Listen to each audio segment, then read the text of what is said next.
আজি ৰঙিয়া আঞ্চলিক ছাত্ৰ সন্থাই ৰঙিয়া মহকুমাধিপতিৰ জৰিয়তে অসমৰ মুখ্যমন্ত্ৰী সৰ্বানন্দ সোণোৱাললৈ স্মাৰক পত্ৰ দিয়ে।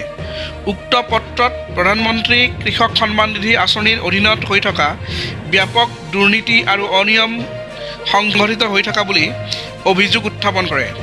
লগতে ছাত্ৰ সন্থাই অভিযোগ কৰে যে জিলা উপায়ুক্তৰ নিৰ্দেশ মৰ্মে কৃষি বিভাগৰ দ্বাৰা তদন্ত কৰিছিল সেই কৃষি বিষয়াসকলে ক্ষেত্ৰভিত্তিক তদন্ত নকৰি পঞ্চায়ত কাৰ্যালয়ত প্ৰতিনিধি আৰু নেতা পানীদাতাসকলৰ লগত বহিয়েই তদন্ত সামৰে।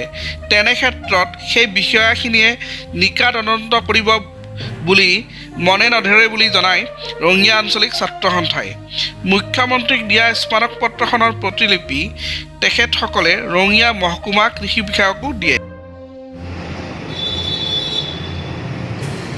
প্ৰধানমন্ত্ৰী কৃষক সন্মান নিধি আঁচনিৰ যি সন্মানীয় কৃষিমন্ত্ৰীগৰাকীয়ে তদন্ত ঘোষণা কৰিছিল, এই তদন্ত বিশেষকৈ ৰঙিয়াত ব্যাপক খেলি মেলি হোৱাৰ লগতে এই তদন্ত ভাকমনা হোৱাৰ প্ৰতিবাদত আমি আজি ৰঙিয়া আঞ্চলিক ছাত্ৰ সন্থাই ৰঙিয়া মহকুমা কৃষি বিষয়াৰ কাৰ্যালয়ৰ সন্মুখত প্ৰতিবাদী কাৰ্যসূচী ৰূপায়ণ কৰিছোঁ।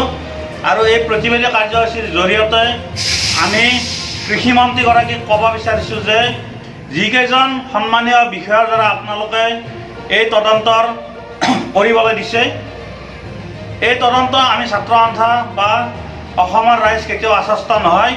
কিয়নো যিসকল তদন্তকাৰী বিষয়া আছে, এই তদন্তকাৰী বিষয়াসকলৰ ইতিমধ্যে দুৰ্নীতি কৰা বুলি বা দুৰ্নীতিৰ ফলতেই এই গোটেই আঁচনিখন ভেকমনা হোৱা বুলি এটা বুবা ওলাইছে।